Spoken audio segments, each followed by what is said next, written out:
aux gens de venir pour qu'on prie pour ceux qui sont en quête d'emploi.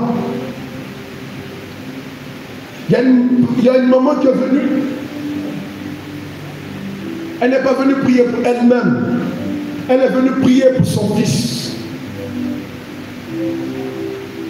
On a prié, elle est partie. Quelque temps après, elle vient à mon bureau, elle dit, mon père, je veux te voir. Durant la nuit d'adoration ici, on a demandé aux personnes qui sont en quête d'emploi de venir. Je suis venu prier pour mon fils qui n'était pas là.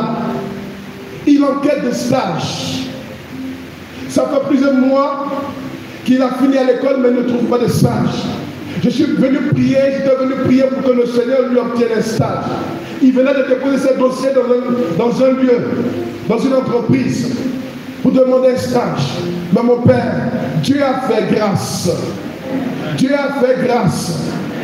Alors que je demandais un stage, lui-même demandait un stage. Quand il a déposé ses dossiers, on lui a dit qu'on ne pouvait pas lui accorder le stage. Mais on signait pour lui un CDD direct. Parce que justement, le Seigneur a entendu le cri de cette maman. Le Seigneur a entendu le cri de cette mère. Pour dire que ta prière traverse la terre et peut aller jusqu'à Dieu. Comme ces hommes qui ont eu cette foi, qui ont mené cette démarche de foi pour obtenir la guérison pour leurs frères. Frères et sœurs, je suis conscient d'une chose et je vais terminer par là. C'est que nous ne sommes pas venus prier un homme. Nous ne sommes pas venus prier un génie.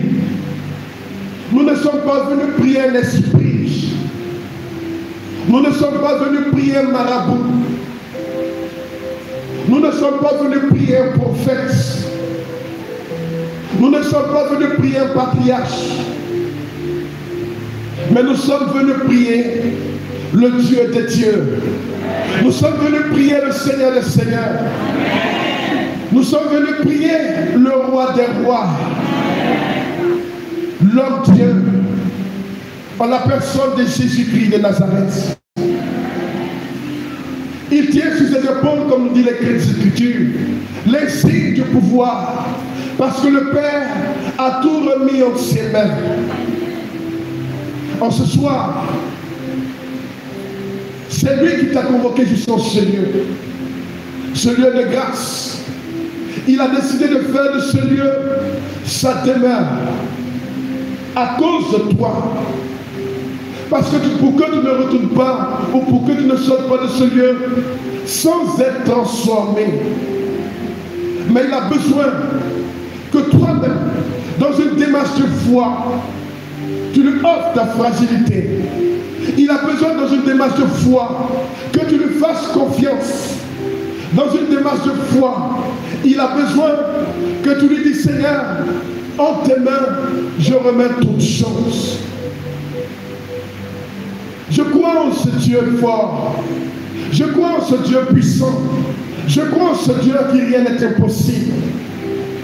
Et je crois pour ma part qu'en ce soir, si tu ouvres réellement ton cœur, comme Marie-Madeleine, quelque chose se passera dans ta vie. Si tu ouvres ton cœur, comme Zachée, quelque chose se passera dans ton cœur. Si tu ouvres ton cœur, comme l'aveugle de Jéricho, quelque chose se passera dans ton cœur. Si tu ouvres ton cœur, comme ce mendiant qui était assis à la porte du temple, quelque chose se passera dans ton cœur. Je ne connais pas ta situation. Je ne connais pas ta souffrance. Je ne sais pas pourquoi tu es là.